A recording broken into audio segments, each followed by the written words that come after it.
Are you well? Excellent, good. We have a fantastic session. There are some really, really important issues at play here. So I wanted to start with a quote from my favorite cybersecurity expert, Charles Dickens, who said in A Tale of Two Cities, "It was the best of times, it was the worst of times. It was the age of wisdom, it was the age of foolishness." Now, Dickens was talking about the French Revolution, but those lines are just as relevant today to our digital revolution. It's the best of times because incredible advances in computer hardware and software continue to give us all kinds of benefits, everything from the smartphones in our pockets to the super sophisticated digital devices in hospitals to connected transportation systems and utilities. But it's also the worst of times because the threats to all of those things posed by nation-state hackers and criminal hackers have never been greater.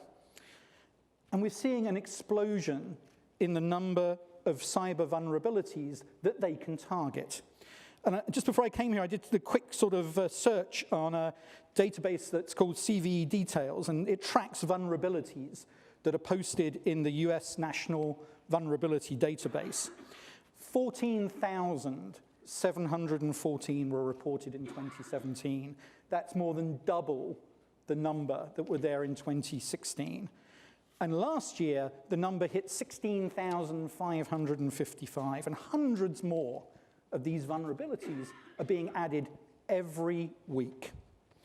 Now, some of that growth could be just because we're getting better at finding them, at spotting them.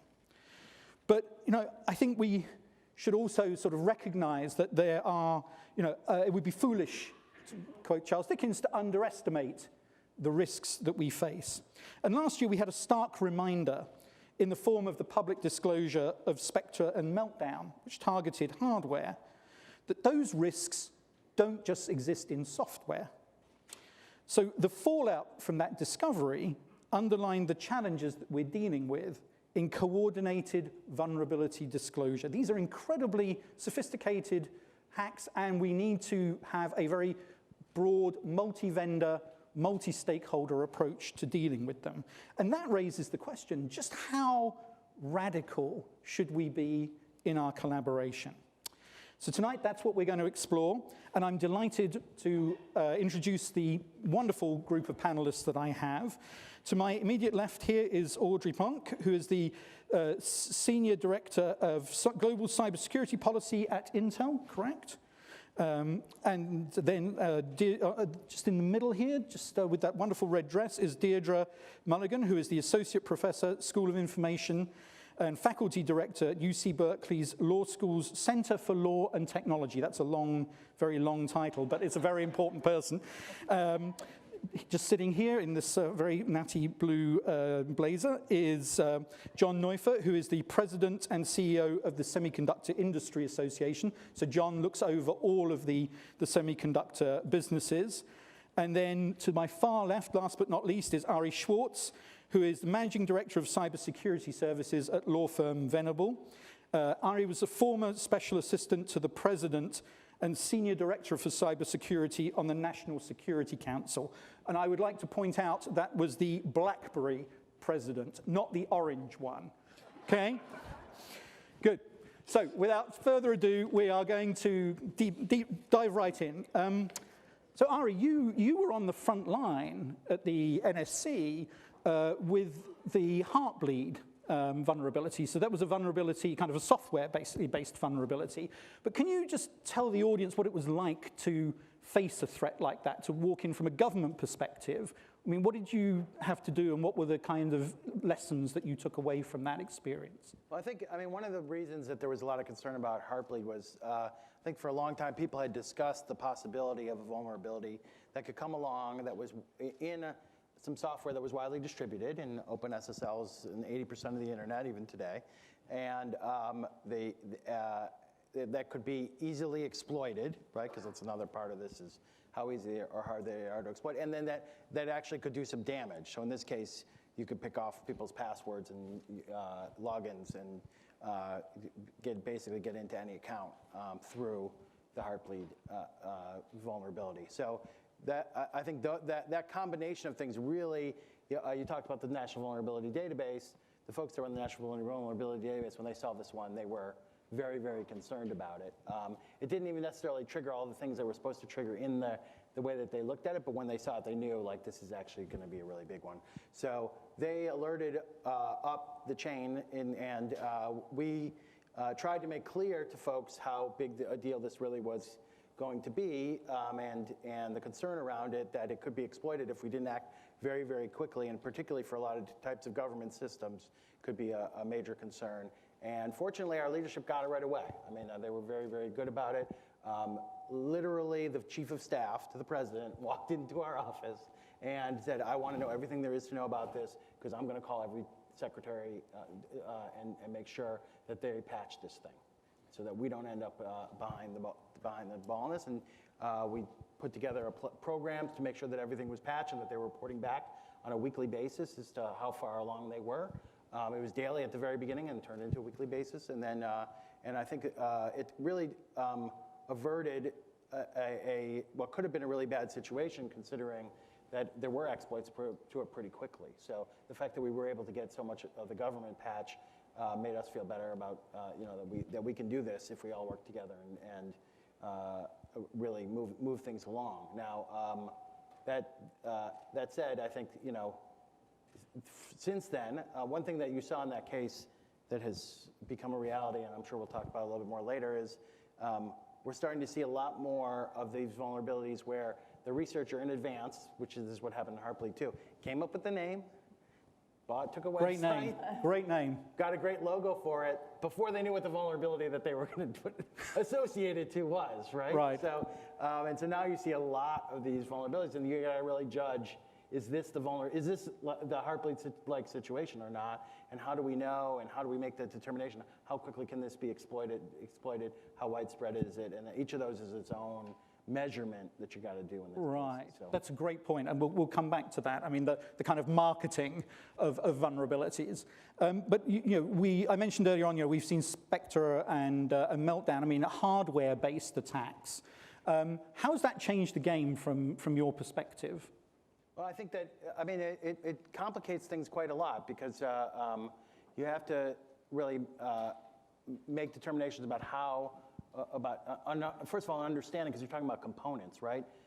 Do you know what you have? Is it literally everything the way that it was originally reported, or is it a smaller number of things? How do we go about updating them? Where does that update come from? I think that those pieces are very complicated in this space. And so, again, coming from the way that I was looking at it, the patching process for it, how do you go about figuring out how you're going to patch it and make sure that those patches are up to date? Now, fortunately, that's one that's a little bit harder to exploit. So there's a little bit, most of the variants are harder to exploit. So you get a little bit more give there, but I think that it's still a major concern, especially because if someone were exploiting it, probably would be a government, maybe doing it against another government. So there is a fear, I think, from the government side that they need to be able to patch in this space. But I think that it's a little bit of a more complicated situation in terms of figuring that out and the process around it. Got it. Now, Audrey, you were on the front line for that from day one, right? And this unprecedented kind of attack and crisis, it's like vulnerabilities. You stole my thunder. Sorry. So tell us a little bit about that, your experience. Again, on the front line, day one, this breaks. I mean, I knew you knew about it. I think the industry kind of knew about it in middle of 17, but it only became public knowledge at the beginning of 2018. It ruined my coming back from holiday. I just drunk too much and ate too much. And then day one as a journalist, you hope they're going to have like a very easy week one, and boom, my life was taken over with this. And I'm sure yours was too. So what were the challenges in dealing with this? And what have you learned? Well, I think a few key takeaways, and you did steal my thunder about the difference between attack and vulnerability, because Ari is always harping on policymakers about not to confuse the terminology, but a few key takeaways that I think we, as we step back from last year, really, really focus on. And the first is collaboration, and just to the point of our talk here today and the title of this evening, just how how robust and intense the collaboration was across the industry in order to both understand this new class of vulnerabilities using speculative execution in the case of Spectre Meltdown and the side channel, and how complex our ecosystem was in order to find a solution to the vulnerability. And the number of platforms that were affected, sort of every major modern CPU architecture impacted, just the breadth of the industry that was impacted and the degree to which competitors had to work together, ecosystem partners had to work together. It was really an unprecedented effort. And so I think what we learned from that was how much we can do when we work together and when the industry really puts all their force behind solving a problem. And just in case there are people in the room who don't know what Spectre was or Meltdown or how they worked. Oh, raise your hand if you don't want to know. Does anybody not know how Spectre and Meltdown worked? Oh, you're all incredibly smart. You should be up here and I should be in the audience. So that's good. So you understand the risks to that. So this unprecedented collaboration, the problem is the ecosystem is very broad, right? With software, I remember the days when Bill Gates would write a memo and say, okay, we're going to fix every bug in Microsoft software, and sort of, in one go across the industry, everything changed. Here, with you have like a whole set of sort of ecosystem partners, original equipment manufacturers. Yeah. So you've got a complexity that doesn't exist in software, or does? Well, I think certainly it's different, and one of the other key takeaways is that some of the solutions to Spectre and Meltdown specifically, but other hardware vulnerabilities, is that it's not necessarily only the hardware that's going to be updated. Sometimes you're going to have the software updated as well. So if you think about the variant 1 of Spectre, it's an OS update there, and so the complexity and the collaboration together just underscored how much we have to work within that complex ecosystem, both to come up with the mitigation to the vulnerability, and then further down the path actually distribute that out to the end user. Another key learning, I think, is we learned, and we all sort of knew this intellectually, but we got to sort of really feel it emotionally, how intensely users are focused on these issues, the issues of security and privacy today, and how much devices out in the environment are, and the security and privacy of those devices are a concern of users. I mean, in a lot of ways, Spectre and Meltdown became a commonly known name by people who would have a few years ago maybe not been as interested in these topics. So we really, and I really encourage you to look at cats on the internet. I don't know if you saw Update Meow. We had a national Meow. Update Meow. You didn't see Update Meow? I didn't see Update Meow. Well, at the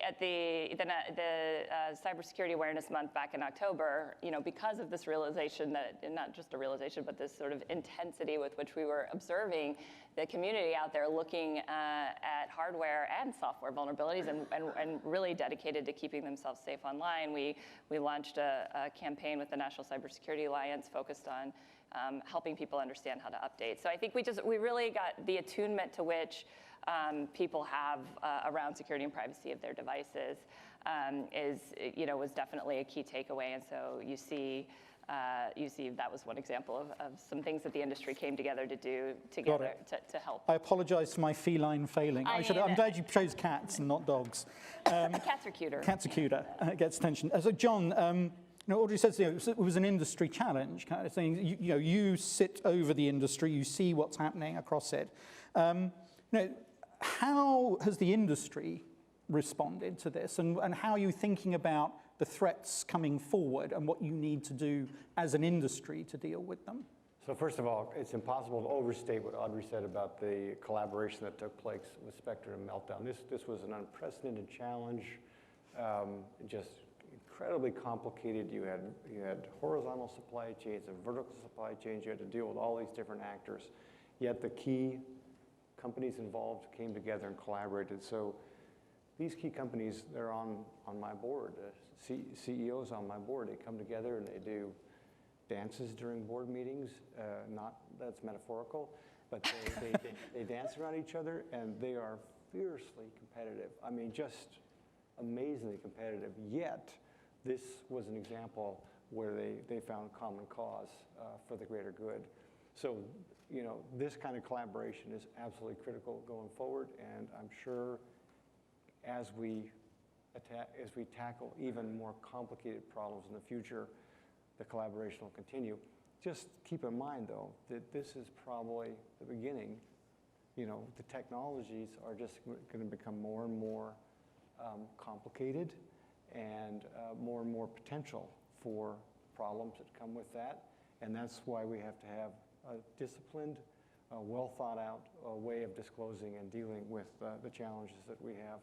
You know, one other small thing I want to point out is 6 days before there's supposed to be public disclosure of Spectre and Meltdown, it got inadvertently released, and it created quite a lot of chaos as stakeholders are trying to figure out how to deal with all this. And I think that's an example of where we really have to have a very tightly disciplined process when we move to disclosure. Just keep in mind, you know, when you're in a plane and there's a problem with your plane, the first thing the pilot does isn't tell everyone on the plane that there's a problem. The first thing the pilot does is try to figure out how to deal with the problem and then disclose the information at the appropriate time. So that's a disciplined disclosure of information about a problem, and that's exactly what should have happened with Spectre and Meltdown, almost did.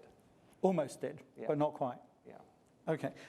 Deirdre, you look at cybersecurity issues from the perspective of an academic. This is like amazing kind of case study and learning opportunities here.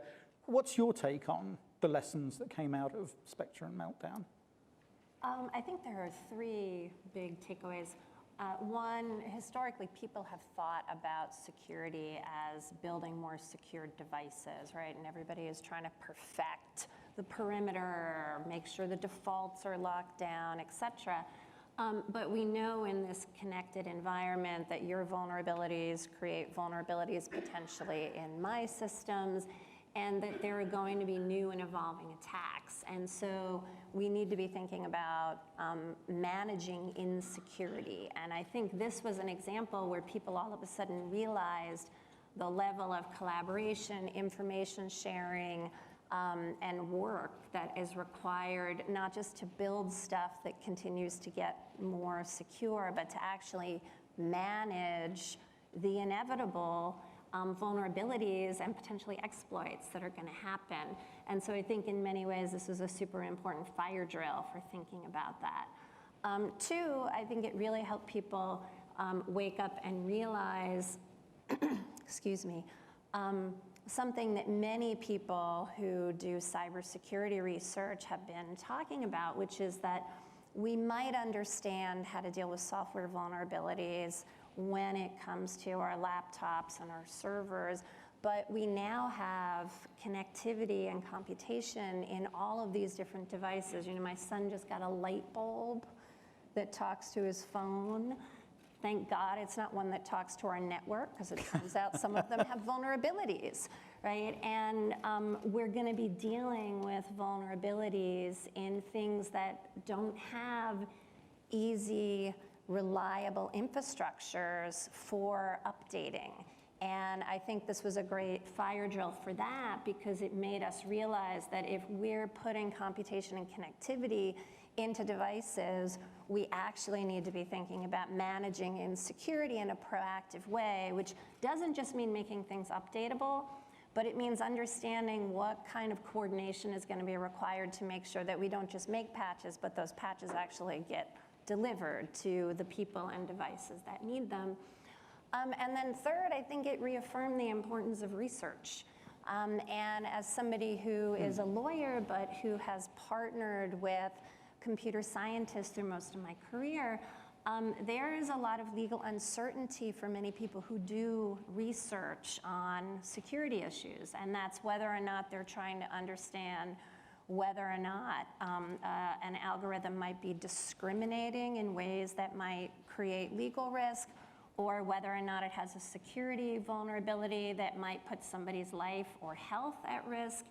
And we've been very focused in little segments of civil society and little areas of academia and some parts of industry about the fact that that legal uncertainty means that there's research that isn't happening, and that what we don't know can really hurt us. And so we actually need to create a legal climate where people can do cybersecurity research and do coordinated vulnerability disclosure, understanding that white hat researchers are going to be effective and viewed as a positive contribution. And I think this was another really good takeaway. That's great. Thank you all for that, for those sort of opening remarks. I think they're really interesting. John, you kind of said this is kind of like the tip of the iceberg, and it's a very big iceberg, and it's unlike most things in Antarctica these days, it's actually growing rather than shrinking. And so, we're entering a world where everything is going to be connected, and therefore everything is going to have a chip in it of some kind. Can we still work with a framework that effectively is kind of patch and pray? We stick devices out there, we stick software out there, and we okay, if there's a patch in it, if there's a problem in it, we'll find it and we'll patch it later. Do we need to really rethink kind of security by design as we create these things? And if so, what's the responsibility of the semiconductor industry in that? So first of all, I went to Home Depot last weekend, and I went to buy a furnace filter, and it costs a little bit too much. I was like, how can this furnace filter cost so much money, extra $5 or $10? And there's a chip on it, a little device that can talk to my phone, and I can see if my furnace filter is Wow. efficient or not. Smart furnace. A smart furnace. Or an annoying. Or an annoying furnace. I didn't buy that one. I bought the next one. Should have got the light bulb. Yeah. Yeah. So you're absolutely right. The challenges are just going to become greater. And Deidre said something about research, but one side of the research side that I think we need to focus on as well is not just thinking about how to do disclosure better, but it's thinking about how to have stronger security at the hardware level. And semiconductor industry drives about 20% of its sales back in R&D, and a lot of that money goes into building secure chips, make them safe for society. But we also have a very close relationship historically with the government, and the government can play a role in helping foundational pre-competitive research and driving research, collaborative research with companies and the government into the universities, so that we also focus on creating an environment where it mitigates the likelihood of these problems happening in the first place. So I think it's critical that we keep an eye on that as well. So I want to take this back a step, because I do think, it's important to security by design. I think we're moving in that direction, although, we also have a lot more researchers out there, and I think that's been positive, but we're finding a lot more stuff. The problem, though, is the bigger problem from my point of view is that people just aren't patching, right? When we put the patches out there, if you look at, as Audrey says, one of my main things is separating out what's a vulnerability from an exploit from an attack, right? And a vulnerability, I think we spend a lot of time, and the press spends a lot of time talking about zero-day vulnerabilities or brand new vulnerabilities. If you look out there, NSA said that they found no new vulnerabilities that were being attacked in the Department of Defense the entire last 2 years, right? So literally on their defensive side, right? But they found a lot. But they have a ton. But they see a ton of attacks on known vulnerabilities, and if you look at the research that Verizon does, right, it's over 99% of actual attacks are to using known vulnerabilities. Most of them going back 5 years. So we're not talking about something that came out last year or the year before. Right. That's one of the reasons that you're going to see the numbers explode over time, because now we have a lot more vulnerabilities to work from. Right. But it takes that long to get down the chain to actually get attacked. It also means we have a good time to patch in there, but people aren't patching. And I know this from firsthand experience. Clients I work with, I had a client that got an A+ rating from a security company, literally an A+ rating, and Their regulator was after them because they're not automating their patching. And I said to them, why are they mad at you by not automating your patching? I mean, you must not be logging them or not doing it.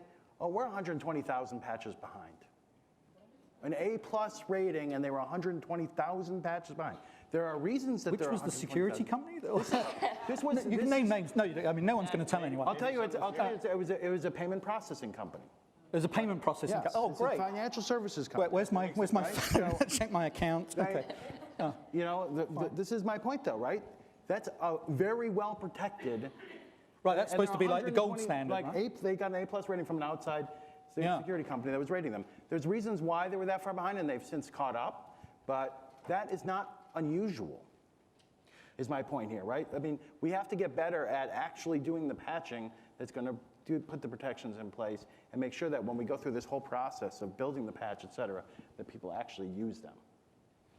And so I want to come back to patch just a little bit later, but I want to ask you, earlier on you were like, it was collaboration, it's like, you know, we all have to work together. John, you saying, you know, they do the dance around the table, but then they all link hands and like, it's all kind of kumbaya. No one's saying kumbaya. No one's saying kumbaya. Okay, well, I'll say kumbaya. It's like, but actually, right, when you look at it, the motivations, if I'm sitting around that table, you know, there's commercial motivations. Like, okay, maybe Intel's got a problem, but I don't have a problem. You know, I have a few ships. Maybe I don't need to say something because they're going to get all the bad publicity.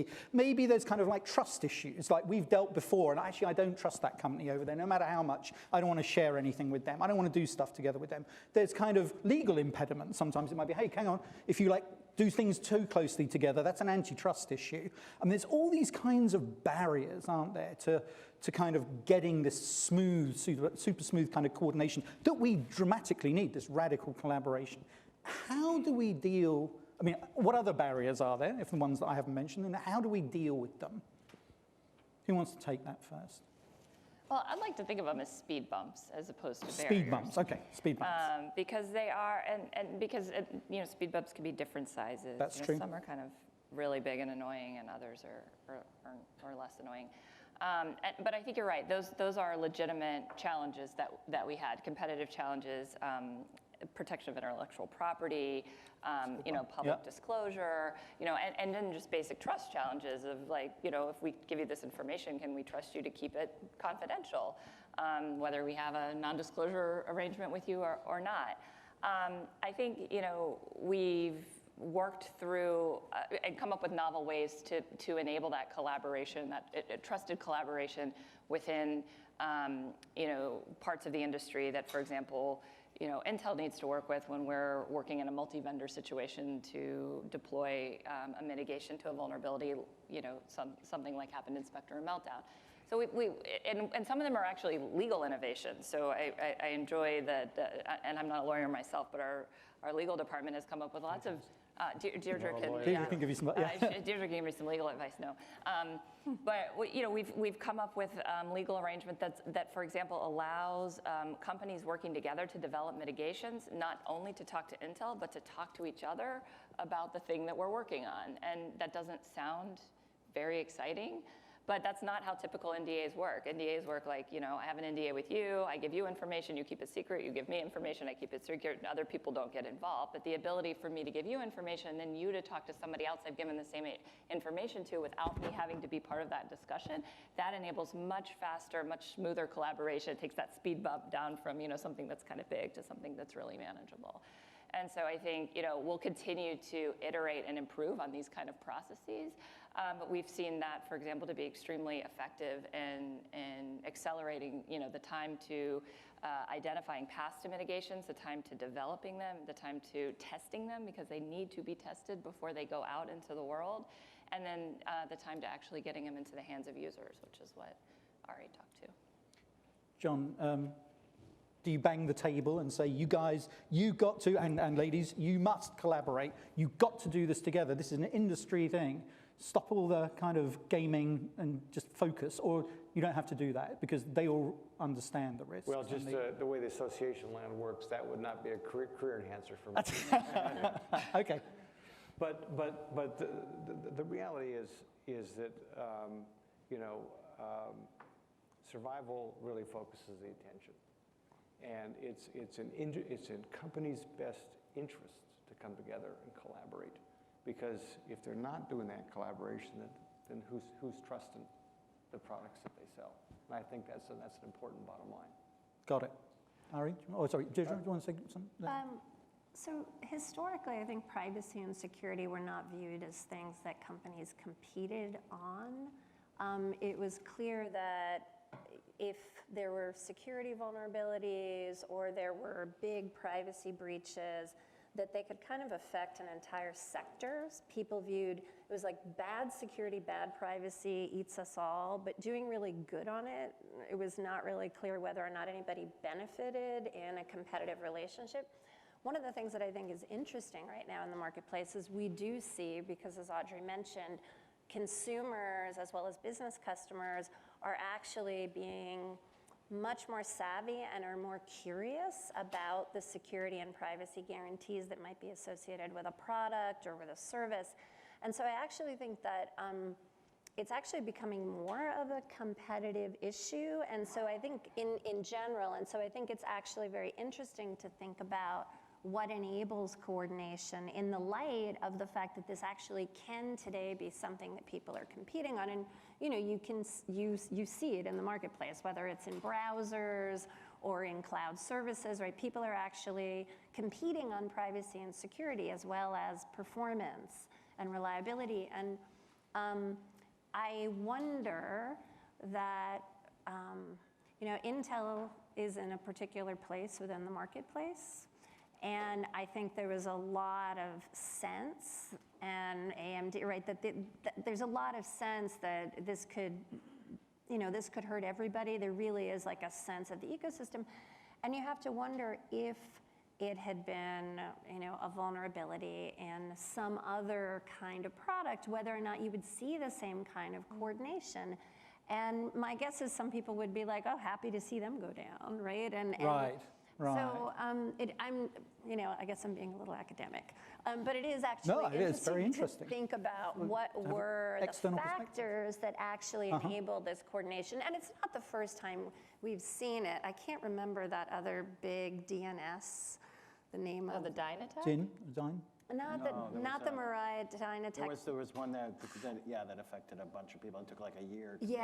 And there was like a big council that formed. And so we've seen these moments where people kind of come together and realize that this is a problem that could eat everybody's lunch. Got it. But I'm wondering. Well, there's been the one with the botnets too, where there was like the FBI ended up bringing together all of the ISPs together, and they brought down this group of botnets and updated everyone's software in the process at the same time. So there have been other huge. But it's interesting to think about like what are the factors that fuel that coordination. They're all slightly different though, right? I mean, it is important to pull out the.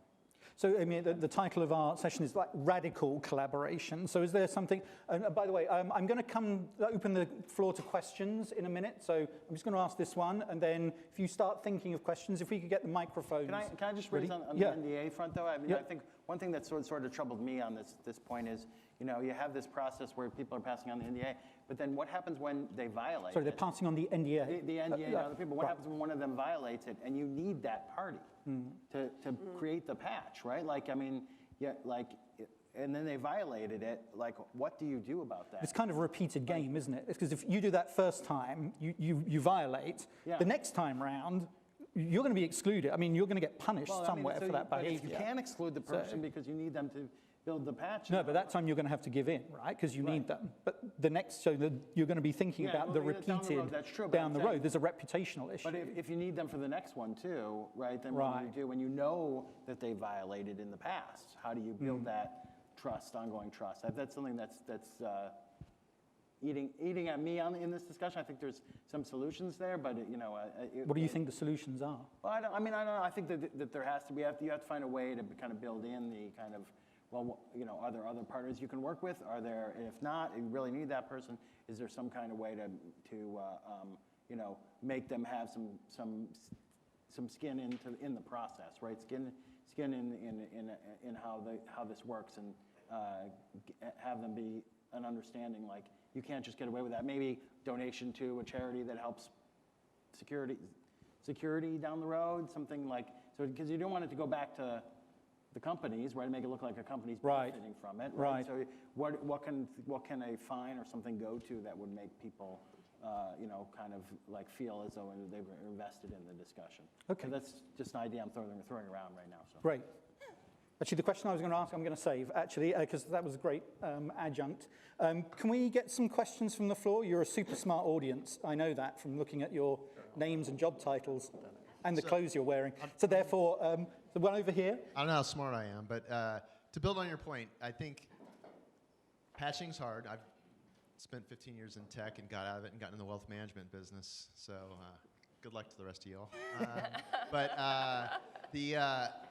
For me, I'm a business person, so economic incentives are a big deal. So we have a couple lawyers. Like, what's the liability? To me, it's like vaccinations, right? There's a lot of let's not get political here, but there's a lot of people not vaccinating people for, but there's no legal liability. If there's legal liability and people have to pay money, Yeah. I think you're gonna get more compliance. And patching is a pain in the ass. Yeah. On the consumer side, on the business side. Got it. So make them feel pain. Make jobs for lawyers, more jobs for lawyers. So is that a good, no, putting the lawyers aside, I know, Deirdre's going to kill me, she's going to sue me afterwards. So is that the answer? Is there like strict legal liability? If you don't apply the patches, you're 120,000 behind.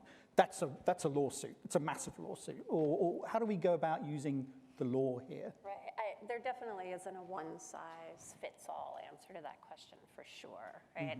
And one of the things that I think is important is to actually think about why people don't patch, right? There are some things that don't have a good interface to figure out how to patch them.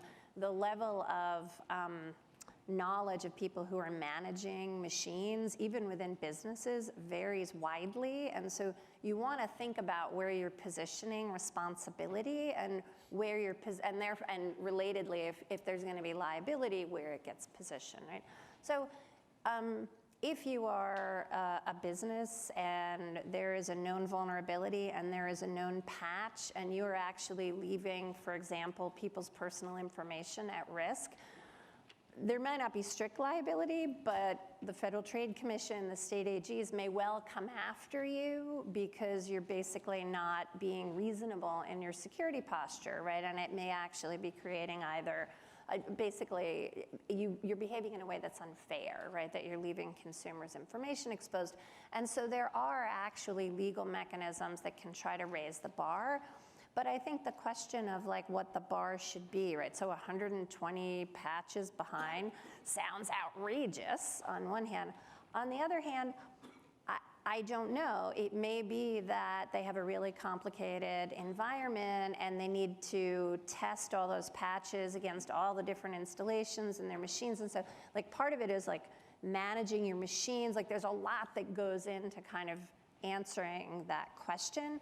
I think in the consumer marketplace, we need to make it easier for people. Certainly there are places for automatic updates. There are also places for things to die if they don't get updated, in my opinion, right? That we're often reluctant to let things die, but like if your light bulb is creating a vulnerability in your home network and nobody's patching it, then just like make that thing die. Light bulbs die all the time, right? So I think there's a lot of different ways that we can think about it, but it's not going to be a one-size-fits-all. I mean, I totally agree with that. I think the problem is, right, if you say, you must patch, right, then you end up with a situation where patches break stuff, right? I mean, that's the reason that there's all these partners involved in this process is because we want them to test the patches out to make sure that when they install it, it doesn't break your system. Still, sometimes it goes out and it does break stuff. So, I mean, that's one of the reasons those guys were so far behind is they did have a complicated environment and they didn't want to put in patches in one place that they hadn't tested it. So, they didn't end up doing it.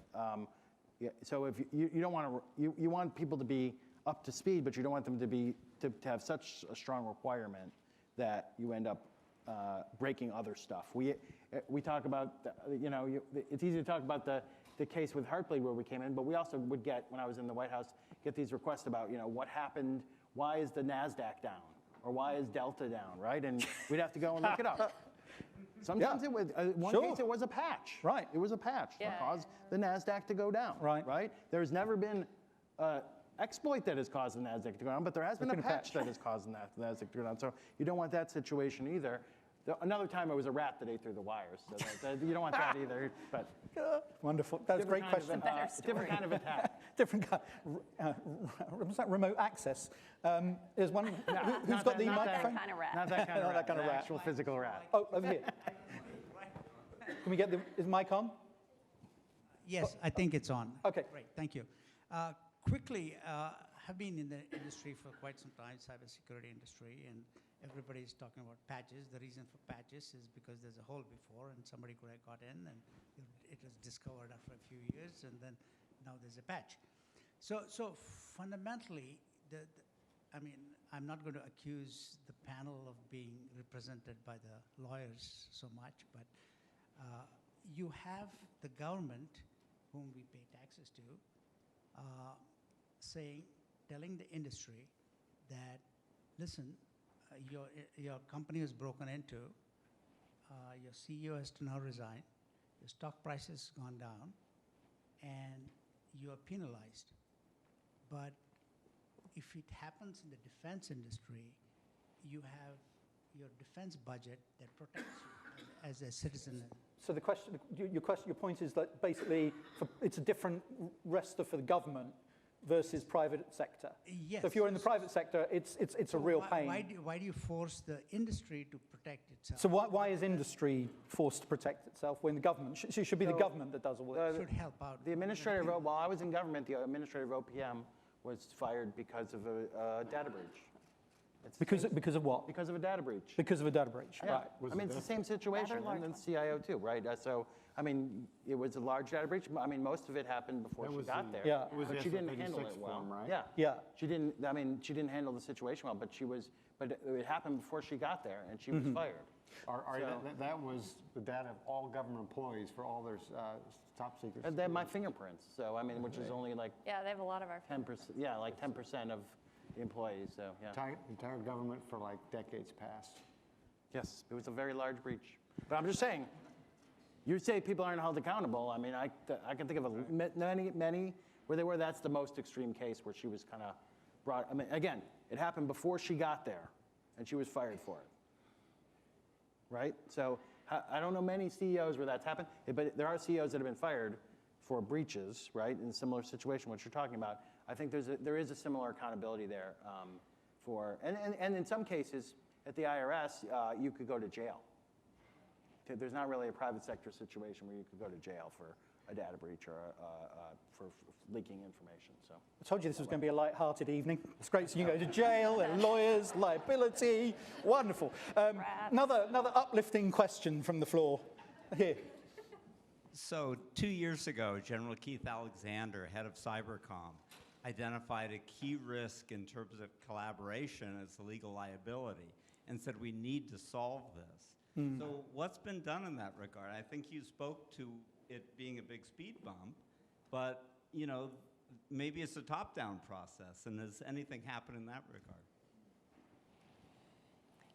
So there was a law that passed since he first said that, which was CISA, which is the Information Sharing Law, that limits liability for sharing information, which is helpful in this kind of situation. I think what he was talking about in that speech was the need to protect companies from liability if they shared information about particular vulnerabilities or possible exploits with the government, that if that information came to light publicly, they could be sued by any number of people, right? And so Ari's right, they passed a law called CISA that provided some liability protection for that information sharing, but I think he gave a lot of speeches. I think the one you might be referencing was really talking about that vululnerability and exploit information. There was a law that he was most concerned about. Yeah, he was really concerned about it. It probably still is. He's not here, but. I would say. So I think there's been legislation to answer your question in a short answer. I would say though that the risk of embarrassment and harm from the stock price dropping based on it is most companies think of as damaging as the legal concerns, the liability concerns were. If not, So, if not more damaging. So I think that it was played up quite a bit so that that issue was played up quite a bit so that we could get this law passed that would limit liability, and there were reasons to do that, but there's still a lack of sharing because of the concern about the embarrassment side of it. I mean, I read somewhere when I was doing the research for the panel that I think it's like 6 companies, private sector companies, had shared information with the DHS. The DHS had shared information with like hundreds of companies. So it's kind of like a one-way street, i.e. companies don't want to share with government. And obviously, Ari, it's because you left, so you should go back. And then everyone will be... Don't turn orange. Just don't turn orange. Why is it kind of like a one-way street? Why aren't we sharing more with government? Well, actually, normally people complain about the one-way street being the other direction. Well, this was interesting because it's a stat that Mostly industry complains about providing information to government and getting nothing back from them because everything is either classified or too sensitive to be shared, and so it's not actionable. And so industry always says to government, well, why are you sitting on all this information when you're not the one who runs a network or builds a product? If you would share the information with us, then we could effectuate change. So it's interesting that you had the opposite. Yeah. It actually can be worse than that, which is you share with the government, then it turns out to be classified, and if you have a clearance, you can't share. You can't no longer share it at all. And you were the So one do who we shared need it to in the first change place, all but this? Do we need to unclassified. change this? It's a complicated set of issues there. I mean, like I was saying, But radical collaboration. That's what we're talking about right, but here. I was saying sharing with the government is complicated because of that embarrassment factor, right? That a government can't really, like if you share with the FBI, they can't say, we're never going to prosecute you if you share with us. Now, have they brought prosecutions when people share with them directly? No, but it's hard for them to say we will never do that, right? So I think that there's we passed this law to try and make it easier so you can share most threat information without concern, but it has increased some sharing, but we're still not totally there yet. I think there's, but Audrey's right. I mean, the problem is the other direction in terms of like figuring out how I just think it's usually the narrative. I mean, well, one thing that we have seen is there's been a lot more telling people when they've been breached, which people don't love, but it's better than what we had before, right? Got it. Now FBI will call you up, and we get this all the time where clients will come to us and say, the FBI has contacted us about a breach. And so some people tell us, can't you tell us before we've been hit? Well, that's sort of like, figuring out the future in that case, whereas we can tell you after you've been hit because they can see the information leaving and they can. It's a concrete question, though. I mean, like when do you share with the government? Because I remember in the Spectre meltdown case, the government, the US government, pretty upset that it discovered this vulnerability or these vulnerabilities after the fact when it was reported, and private sector companies had been told about it before the government was told about it. Should the government know first? I mean, is that that's the obligation? Remember, vulnerabilities have not been exploited yet, right? I get it, but they could be. I just want to make sure everyone understands because this is like a key point to me. So if you're telling a government, which is the only people that could really exploit this particular case were governments, and you're telling governments about vulnerabilities, then you're making it more likely that it's going to be exploited than if you didn't tell anyone, right? Or you just kept it inside with the companies, right? So you're actually raising the chances of harm by telling the governments in that particular case than you did, and also just keeping it within the company. So I think you have to kind of feel out the instances. I generally think that government doesn't really need to know that far in advance. Got it. If at all, right, in most cases. And I think it depends on, the question is how do you do the best job mitigating potential risk, right? And because we're not mitigating harm here, we're mitigating risk, right? These are vulnerabilities. In this instance, they hadn't been exploited yet. In some instances, you may not know, you don't have a full survey of the marketplace to know whether or not something has been exploited. And so what you're trying to do is mitigate risk. Right. And in some instances, it may be that the government both has a lot of exposure and has the ability to do something in a particular way that's going to mitigate risk. I think Ari is pointing out that sometimes the government also might want to hoard the vulnerability or very quickly develop an exploit and use it in some other way. And when you are in industry, right, and what you are trying to do is not be beholden to any one government, but actually trying to raise the security posture of all boats, You want to think about whether or not they have a particular place in the ecosystem to do good. And that's going to counsel when they get the information, the same way it should counsel when anybody gets the information. Yeah, and I totally agree with, I wasn't supposed to say that, right?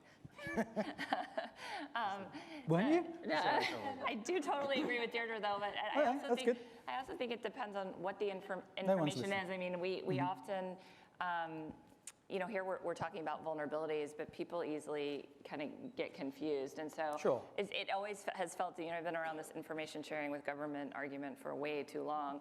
And it always starts from the, give us more information. It's like, okay, well, what information? What do you need to know? Well, we don't know, but give us everything so we can know everything. Like, well, what problem are you trying to solve? And so there's lots of different types of information. For example, the thing that the CISA bill was trying to address was sort of, threat indicators or signatures, so sort of evidence of a particular type of attack or a particular attacker that they could use to corroborate and understand, as opposed to we're going to give you vulnerability information, which is a different kind of information. And so I think it's important to distinguish both the kind of information when they need to know, and when you're specifically talking about vulnerability information, the sensitivity of that information, because of the potential harm that if depending on what the vulnerability is, it could be a not important vulnerability, and maybe the potential harm is low, but if the potential harm is high, you have to think, as Deirdre said, about, what would the government do with that? Any government, our government, somebody else's government, what would they do with that information, and is that worth, whatever risk is posed? And these are global companies, right? These are companies that do business all around the world with governments and consumers all around the world. And as Ari says, or Deirdre, maybe you said that, just be more beholden to one government than another one creates a real risk for companies. And so that's a really interesting question. I mean, it creates a real risk for individuals. Yes. Yeah. Right? Like, I'm worried about the companies, but at the end of the day, That's right. That's right. Individuals as in all of us as consumers. Right. Yeah. The other area where kind of law, government comes in is the security researcher. The people who are out there, the bug bounty hunters who are out there looking for these vulnerabilities, right? In a world of radical collaboration, these are people we absolutely need. We need far more of them, right, to track these things down. But right now, many of them operate in this incredibly gray legal area, and it's pretty terrifying. I've interviewed people whose lives have been turned upside down because of lawsuits that have been brought against them by companies when they were actually thinking they'd done the right thing in penetrating a system, what they thought in a legal manner, to discover a vulnerability. How do we deal with this tension? And again, radical collaboration, what needs to change dramatically to improve this situation? So to start with, I think that one of the things that has happened very positively in this space is most of the large companies, most of the vendors out there now have vulnerability disclosure programs and publish what their program is. Sometimes it's a bug bounty program, sometimes it's just a set of an area where they encourage research, right? And I think that helps tell what the process is for a researcher to know what they're looking to do. And I've heard, from large companies in this area who have built a program, and then they've had people come to them and say, look, I found this bug, and then you go back and they look and they're like, well, you tested it on everyone's account out there in the world. You actually exploited it, right? Like, I can't really pay you, right? I can't really help you, But if you test on your own account the way that you're supposed to, because it says exactly what you're supposed to do in the space, oh yeah, we'll pay you, or we'll work with you, or whatever, right? So it gives a roadmap to help the researchers understand where you're going to be upset and why. And I think that is the key to getting to better collaboration, is to have the vendor kind of go out there and say, this is how we want researchers to work with us. Because researchers are going to do it, and we should be encouraging of that. So, I think it has to be not this is the way we want you to work with us. It has to be a dialogue. And for many academic researchers, they're not actually looking for the big payday. They're looking to publish. And the question about how quickly a company is able to actually deal with the vulnerability, et cetera, and We've had instances where there were vulnerabilities and things that you would think people would jump on right away and fix, and it took them 5 years, right? And 5 years. right, and you hear those sorts of stories. Academics want to be able to publish, and they want to be able to do it in a timely manner, because that is, what we do for tenure and promotion, but it's also the people who are doing this work actually want to improve the security posture of the things that they're researching, that they're concerned about vulnerabilities in medical devices and automobiles and phones, et cetera. And when they share information and it's not acted upon in a way that is expeditious and there's a failure of communication, et cetera, frustration can get high. And so while I think there's been a lot of improvements, I think that it's an area where we need to continue.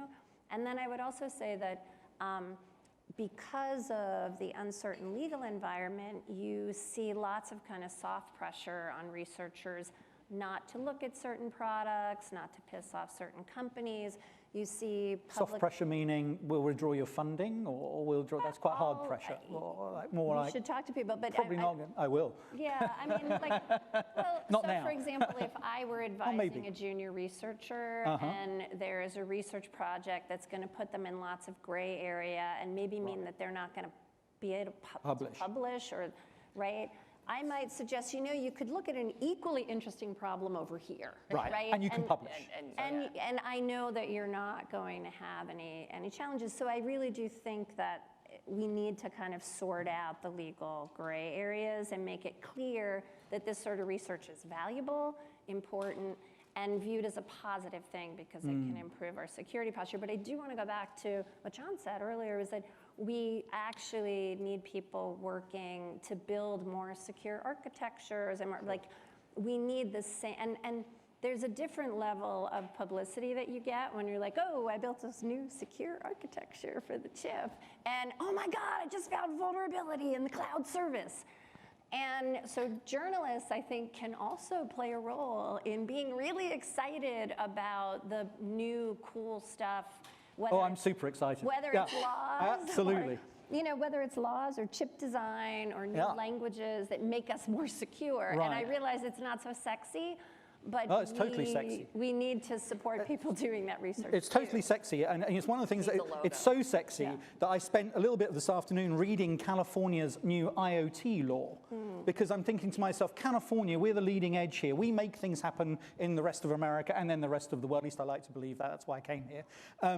But I went through that law, and in not one place did it say, and if a vulnerability is discovered, you must apply the patch within X number of days.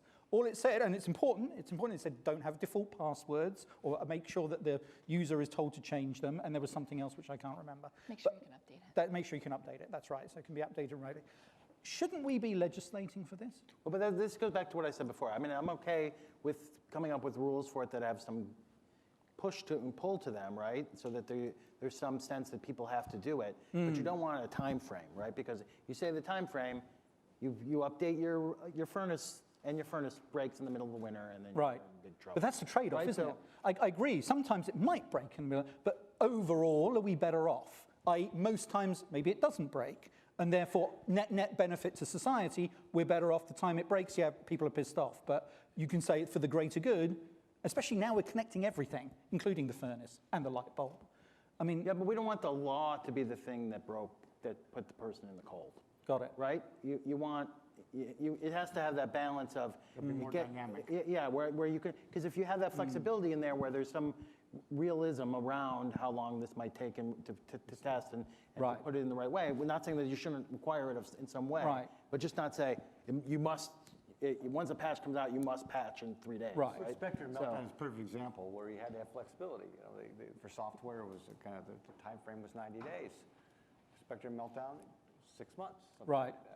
And it's just a perfect example of where if you had some kind of rigid regulatory regime in place, after 90 days, you would probably had really crappy patches that would have put a lot of people at risk. Right.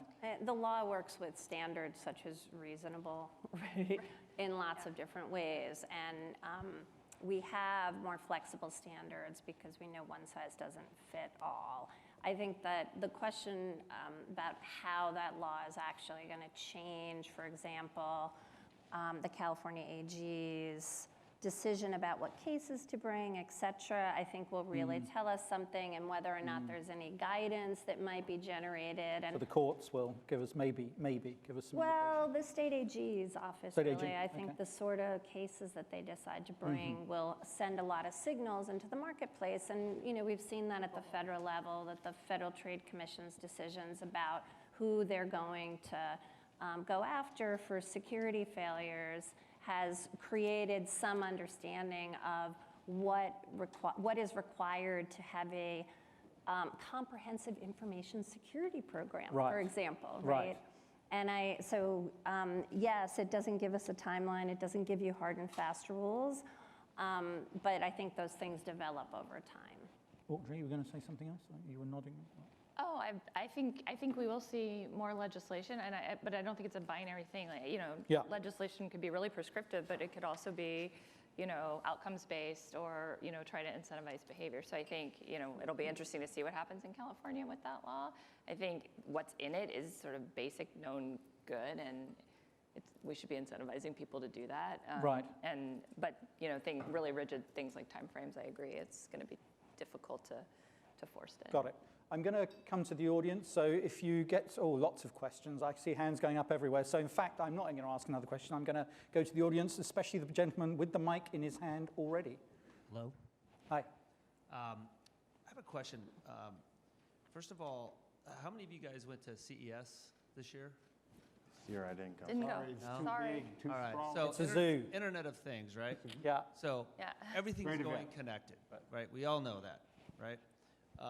When I was a kid in the 80s, we used to do this. The Cold War was going on, and we'd do this risk management. They'd drop and cover, the whole thing. There's nothing going on right now. I mean, look what just happened with Wells Fargo, right? Everything went down. We're so reliant on these devices, Right. everything else. Why isn't anyone doing a risk management or promoting what happens if an EMP or something, a terrorist group, or just a cyber attack? Because the warfare now is in cyberspace. Okay, so what should we be doing to prepare for the worst? And how do we promote it? And then two other questions. Which stock would you buy right now in cybersecurity? No, you can't ask that question. Okay. No, You can't do that? I asked them that question afterwards, so I get the tip. Sorry, number two. The other one was, which cybersecurity website do you guys tend to go to for information? That's interesting. Which cybersecurity? Okay, we'll come back to that one. But the first question, I think, is really, so what should we be doing? Dry runs, panic stations, let's plan ahead. I mean, sort of red teaming, and how do we respond? I mean, don't we do that already? Doesn't the industry do that? We do it for companies all the time, so I would encourage you. That's a pitch. So if you didn't know, I'm not Venables, supposed to pitch, but yeah. I You're didn't not feel the... Yes. So individuals, you're saying, Individuals. us as individuals. I mean, so there are efforts to educate the consumers more. Audrey was talking about NCSA before, right? The meow. They run the Cats. the Cyber cats. Yeah. Yeah. They're just regular cats. But Regular cats. What's your budget for that? For Do you know, what? for the meow, the cats? cats Oh, meow, the sorry. consumer education? No, Of I threats. don't know offhand. There's some board but members in the audience that could probably answer that question.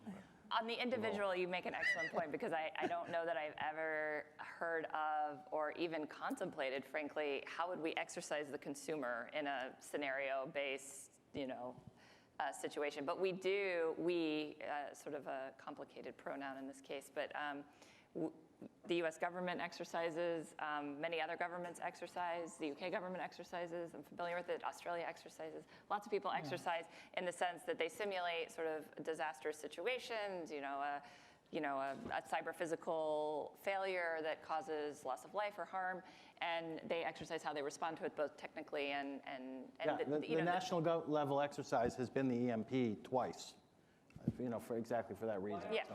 Yeah, no, I think your point is You're that simulated. why aren't we all? You're just you're a digital twin. No duck and cover for you.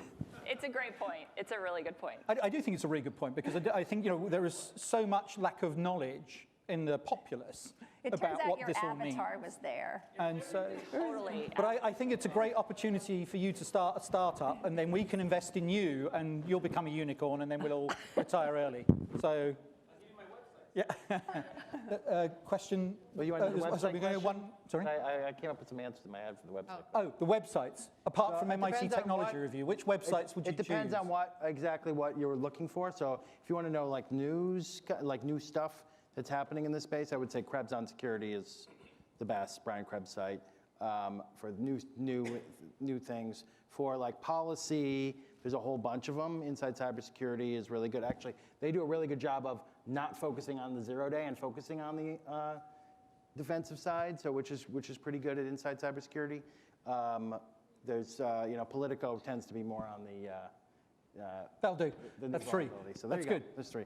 Anyone else want to add one? We got a question over there. Okay. Hey, sorry. And then we're going over here. Okay, This side needs some airtime. Really quick question. Sure. So between the federal space and the commercial, there's obviously a huge gap in knowledge on, how regulations work and awareness. How do you guys go about kind of differentiating those lines? And, with the different regulations that federal space require from cybersecurity aspect with, different certifications versus on a commercial side, you're looking for more of publications. How do you go about which side to choose onto educating your audience, specifically on awareness, prior to the attack? How do you go about that? Does that kind of Did you get that question? So let me raise it up a level, which is to say, one thing that we did in the White House that has been extremely successful. 5 years ago today, the NIST cybersecurity framework came out, and the goal of the NIST cybersecurity framework is to do exactly what you're talking about, which is to take all the different industries and raise it up to where you have some kind of overarching framework about cybersecurity, and then bring it back down. So you have profiles for individual sectors. So there's a federal profile, there's a financial services profile, there's a medical profile. Every sector has a profile now around how to do risk management in this space. So and it comes down to the level below that of individual subsectors or the companies themselves building plans in the space and doing risk management. So when a large company, hey, my bad. So when a global company, let's say, has, 3 different areas of the, But they can look at the NIST framework, and there'll be different bits of the framework that will apply to them. I think that's the point that Ari's making. It's a risk management discussion. It's anywhere, it's not a checklist, up or down. right? It is because federal and commercial space are completely different requirements. But right. So you can look at the federal profile, right, which has been written, or you can look at your sectoral profile, depending on which sector you're in, and it emphasizes different parts of the framework depending on what sector you're in and what's important in that sector. No. Okay, so over here. Technical problem. To Technical get back solution. to kind of the original premise of the panel on radical collaboration and security, I was kind of curious on addressing this from a hardware point of view. Obviously, within software, it's much easier to patch, and I know Ari is familiar with this. I'm not sure if all panel members are, but Cyber Threat Alliance is an organization that actually has a software platform where each 20 global members are kind of sharing actionable threat intelligence at machine speed. But in terms of the hardware space, like in terms of a Spectre or Meltdown or hardware vulnerability, or is it wrong in my understanding that everyone is kind of just, for lack of a better word, SOL? Or I'm just kind of curious of just kind of how the actual, collaboration happens and how these vendors really work together. I mean, is it as rudimentary as like email and phone calls or anything else like that? Sure. Do you work for Michael Daniel? I have. Got it. Okay. I was going to suggest that you pitch him on a job if you didn't work for him, but Is it a Slack channel or something? How does it work? Well, I think, so what CTA is doing is really interesting, and we've actually been talking to Michael, over the past year to see, is there collaboration there in the future that we can, build on that platform. But I think, and I can't speak for every vendor in the hardware space, but I can give you a rough sketch of what we do. You know, when we get inbound research or we find something ourselves, we go through an internal process by which we're trying to verify and validate the information that's been shared with us. And so we're trying to prove to ourselves that it's a real problem.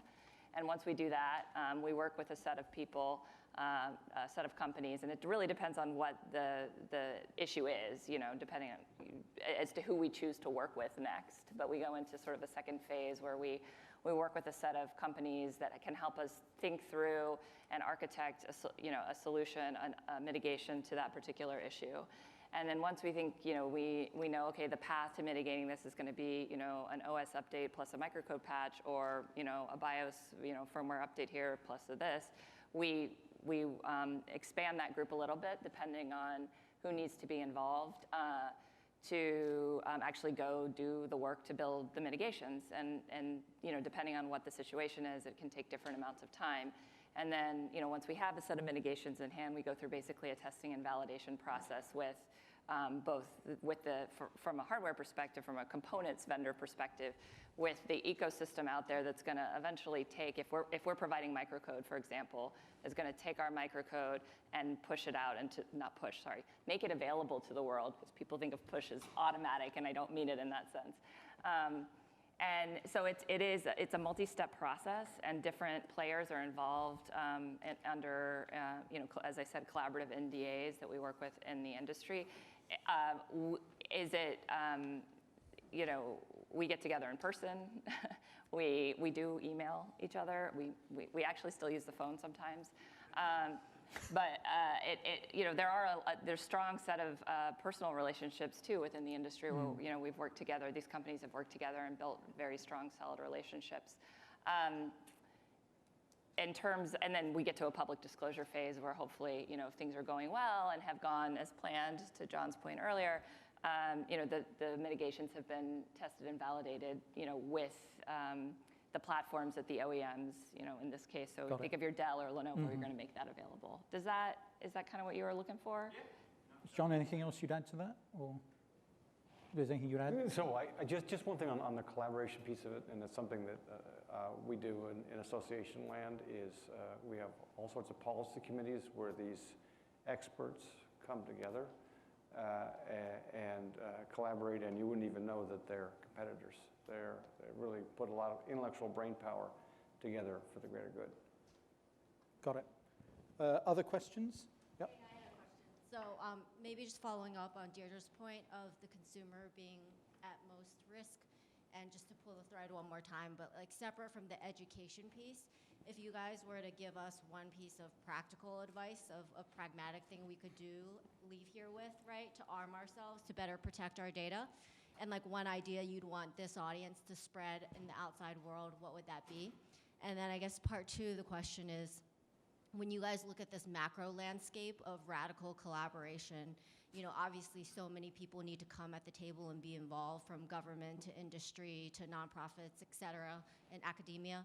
But who would you see as responsible ultimately for orchestrating this collaboration and driving it forward? Because the problems only get more interdisciplinary and more complex when you think about the food supply chain, healthcare. And so there has to be a driver, and it doesn't seem like there is one today. So one piece of advice, and then who should be responsible for coordinating, right? One piece of advice for the average consumer. For the average consumer, and then, so we'll go one by one. So number one is on the list is strong authentication. So move away from just having username, password. If you can move towards like something like a YubiKey or a multi-factor in some other way, you're going to be much better off and protect yourself most of the time. Doesn't make you totally safe, but there's some cool technology coming down the pipes on that. Yeah. So, and then secondly, who should be responsible for coordinating everything? Well, you, Ari. See, I tend to like it when there is a coordinator, like a trade association that can help to organize it, or another party, because I do think that it takes some of the focus away from people thinking that their competitor is doing something to organize this in a certain way against them, et cetera. So I like the idea of having some bodies out there that can do this, or building it. There have been some that have done it. Trade associations are really set up to do this kind of thing. So I think that's my preference. But Deirdre, piece of advice? Educate your kids about social media and not to put pictures of themselves doing ridiculous things on it. as a parent. You should tell the parents too sometimes. I know, it's a low-hanging fruit, but really high on my list. Yep. And a lot of times people hear governance and collaboration, and they think that means like governance without government. And I don't necessarily think that the government should lead all of these things, but I think the government has lots of tools to catalyze different kinds of activity. We're at a kind of low point, I think, for federal catalyzing of things around information security. Really? Okay. Maybe other people on the panel view it differently, but I think there was everything from the work that NIST did around the cybersecurity framework, which was really fundamental work that while it didn't tell the private sector all what to do, it gave them lots of tools to think about how to do the work that needed to happen. There was lots of work coming out of the Office of Science and Technology Policy during the Obama administration, when Ari was there and others were there, that was very helpful. And so I think that there's lots of different ways, lots of different levers that government can use to incentivize different kinds of activities. We've seen that also in California. Kamala Harris, when she was state AG, did lots of interesting stuff to get people to focus on different issues. So I think the states can do a lot. States can do a lot and move government, federal government. But I don't think there's like one leader, because there's lots of different kinds of activity that needs to be coordinated. Got it. John, advice? What I tell my kids is redundant backup. Redundant backup? Yeah. So your data is mirrored in a lot of different places. As far as who coordinates, I think we've got to be careful. I think we've got to be flexible. As much as I love associations and I love SIA, it is the best semiconductor association out there. And it's the only one in the US. Yeah. So is that self-promotional? That's okay. That'll do. You're allowed. That's it. No more. But you know, there's going to be times when it's better for the vendors to drive the process. Because sometimes a third-party coordinator can I agree with that. I just say I prefer it if there is some ability to, but that's not always going to work. So, Audrey? First, keep your devices up to date. Second, I think, I'll pretend we're just talking about coordinating vulnerabilities, since that was the purpose of the talk. And I think there's different kind of vulnerability situations. And so when you're talking about a vulnerability in a product like, a Heartbleed or a Spectre or Meltdown, you're really going to want the vendor coordinating that, the vendor who made the product or the set of vendors who made the product. In other situations, like when you have a vulnerability in, Crack Attack in the Bluetooth spec? Yeah. When you have something that's really horizontal cross-industry, then you might bring in what we call a coordinator. So there's things like computer emergency readiness teams around the world that do that kind of work, particularly when you have something of that nature that really is sort of like a spec level or an industry level. When you're talking about something in a product, whether it's in a software bug and, notebook, or it's something like a Spectre Meltdown, you're going to want the vendor coordinating that. Great. There was a question over here. Yeah, so I'm reminded of technology, and I'll put it in movie terms, like the movie Pleasantville. It was technology built in black and white, and by the end of the movie, it was all kinds of color. And you walked out of the movie and you said, gee, black and white was pretty good, and color's pretty good, so where do we go? I mean, you mean go back in time? We're patching, we're building houses on stilts, the storms come in, they wash them away. We have rising tides, we have dikes, we have fingers in the dikes, we're putting bigger dikes. We're landfilling, we're backfilling. So are we paving the cow path? When do we stop paving the cow path? When do we get to the new road? I mean, can the panel expand on where is the new road? Where do we go from here on technology that was built with the mindset that security wasn't key to the whole thing? Right, so we're connecting all kinds of things that weren't designed for an era where all the risks that we know now are very apparent. What do we do? Who wants to take the road ahead rather than the road behind? I'll start with a simple answer, and that is, this is a little bit like democracy. Kind of sloppy and hard to live with, but what else do we have? honestly, how do you knit all this together? Well, go ahead, Deirdre. Well, my sense is that for some companies, sometimes there's a come to Jesus moment, and we see big rethinking of how they build product, right? And whether it's, I think Microsoft had a moment like that. I can't speak for Intel, Audrey can, but my sense is that, this was a moment where people said, oh, we actually, maybe, yes, we're going to continue to increment, but maybe we also need to think really differently about our architecture. We need to do different sorts of things. And I wish it would happen kind of across the entire economy, but I don't think we're going to get that. I think what we are going to get are big players leading the way and developing better processes, developing better languages, developing better ways to think about isolation. Like, I think we're going to see these things, and then they're going to ripple out. And part of it will be because I don't want to do business with you if you're not doing something that kind of matches, because your risk is my risk, right? And so I don't think there's all of a sudden going to be a new road, but I think we're not going to kind of continue to build on silts. I think that there will be kind of innovations that really make a big difference. Yeah. And those happen when you see people really say, we have to think differently about what we're doing. Can I ask you just about supply chain risk? Sorry, just throwing this in right at the end, but everyone's terrified of this Chinese company called Huawei right now. It's like, we don't want them in any of our infrastructure, in 5G, and what about the supply chain for all of these things fundamental to every device we have, chips? Should we be more worried about that than 5G? And if so, are we heading to a world in which we're going to have to recreate national champions because we can only trust an American chip company or a French chip company or a Chinese chip company to provide our chips? I mean, it goes against the whole grain of globalization, but the world right now seems to be going against the whole grain of globalization. How do we deal with this kind of fundamental problem that radical collaboration might not actually solve? Depends on who's collaborating, but I think we need a lot more objectivity in this discussion overall than subjectivity, and I think you see a lot of hysteria around analogizing where something was made with what its security properties are, what its assurance statement is, and how what sort of trust you should have vis-a-vis that device. And I think that plays into a lot of the fear and a lot of the current political environment, particularly between the US and China. And I think it's not helpful from a security perspective because it drives us to make potentially poor choices that don't actually account for, how was your device made? Is it updatable? Should you trust it? And what makes you trust it? And it's the same.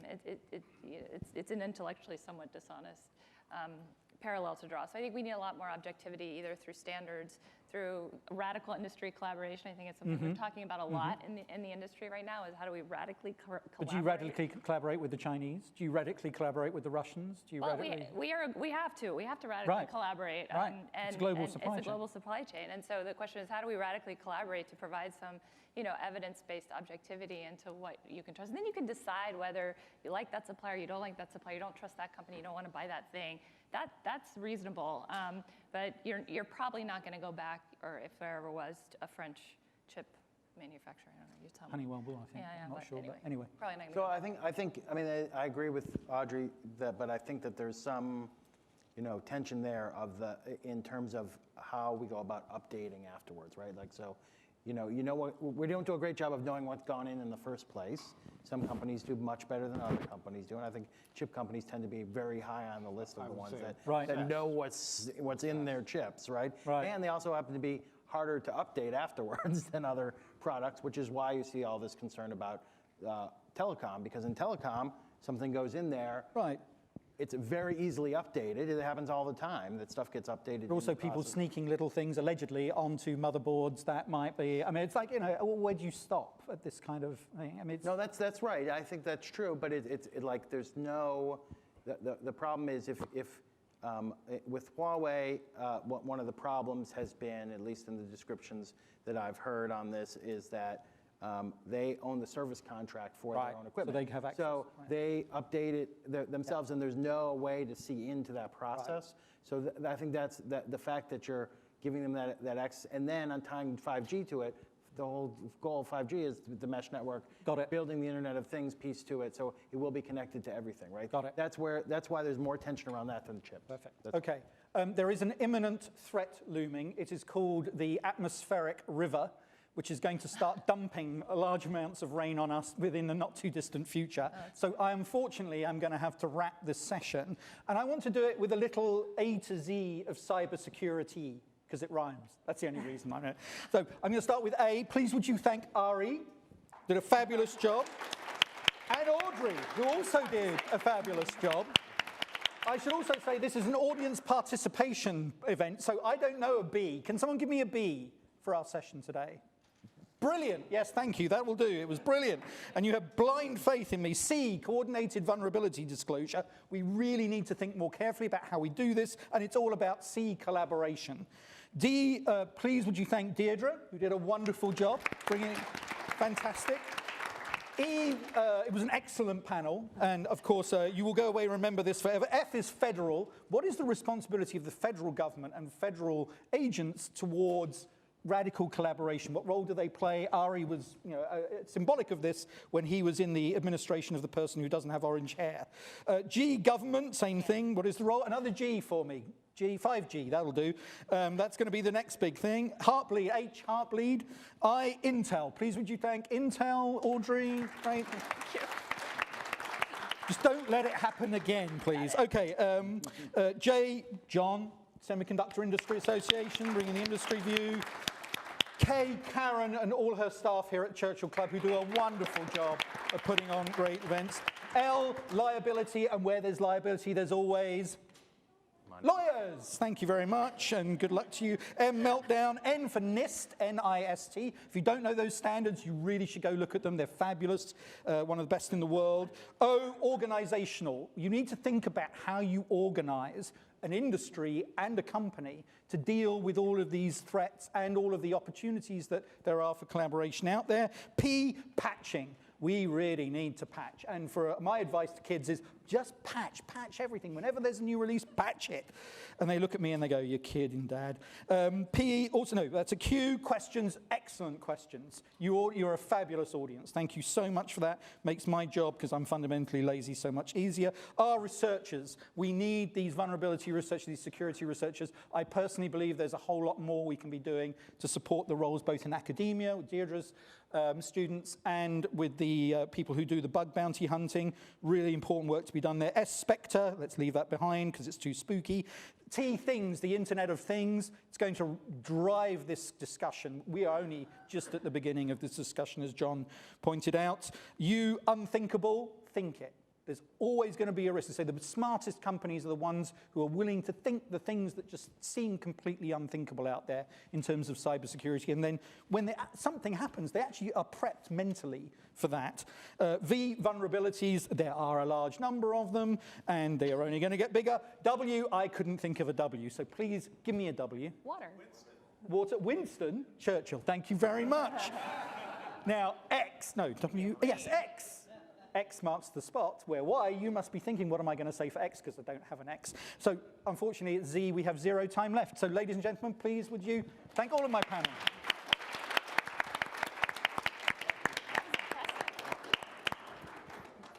Thank you so much for this wonderful discussion, Martin, for guiding the conversation so very well. As a token of our appreciation, we have for you, of course, today, the Churchill Club speaker T-shirt. Woo! Oh. Please wear that in very good health.